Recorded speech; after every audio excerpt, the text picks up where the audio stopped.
In the vast golden desert where the sun blazed and the sand shimmered, there lived a wise and patient camel. His name was Sandy, and he was known throughout the desert for his calm nature and his ability to endure the harshest conditions. Sandy had 2 big humps on his back, perfect for storing water during his long journeys. He had long eyelashes that protected his eyes from the blowing sand and legs that could walk for miles without getting tired. One day, Sandy noticed that the waterhole where all the desert animals drank was drying up. The once plentiful source of water was now just a muddy puddle, and the desert animals were starting to panic. "Hold it right there," said the lizard in a mocking voice. The lizard was so sure of his victory that he didn't even bother to thank Sandy.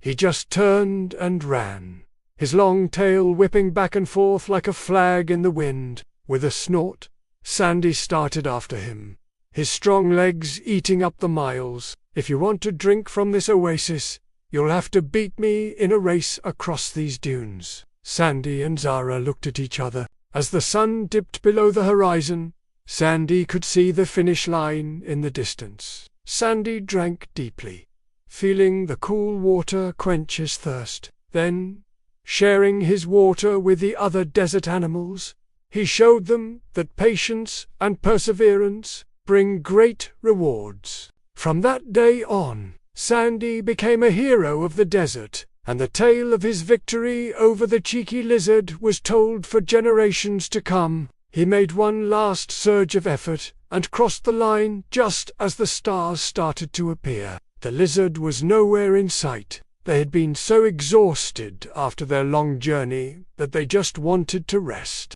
But the lizard was blocking their path, and if they didn't do something, they wouldn't get another chance to find water. The playful otters had gone, the birds had stopped singing, and even the mighty desert lion was looking worried. "I have to do something," thought Sandy.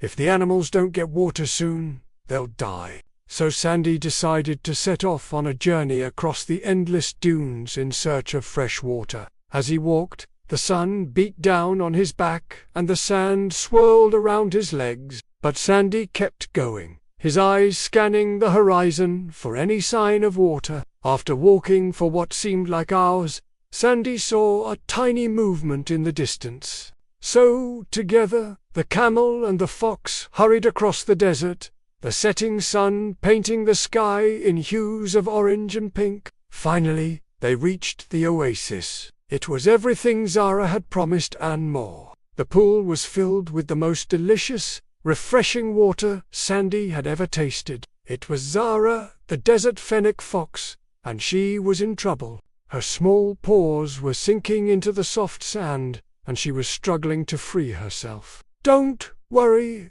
Zara," called out Sandy. "I'm coming to help." And with a few strong pulls, he got her out of the sand. "Thank you, Sandy," said Zara, panting heavily. "I was digging a hole to get to the water table, but it was too hard. I'm on my way to an oasis that I found a few days ago. It has a sparkling blue pool surrounded by palm trees. If you hurry, you can get there before sunset." "That sounds wonderful, Zara," said Sandy, "but we must hurry." But just as he was about to drink his fill, a cheeky desert lizard appeared. "Very well," said Sandy calmly. "I accept your challenge." The race was long and tiring, and the lizard's mocking laughter echoed across the dunes. But Sandy kept going, his pace steady and sure. Panting heavily, Sandy and Zara returned to the oasis. This time, no one stood in their way.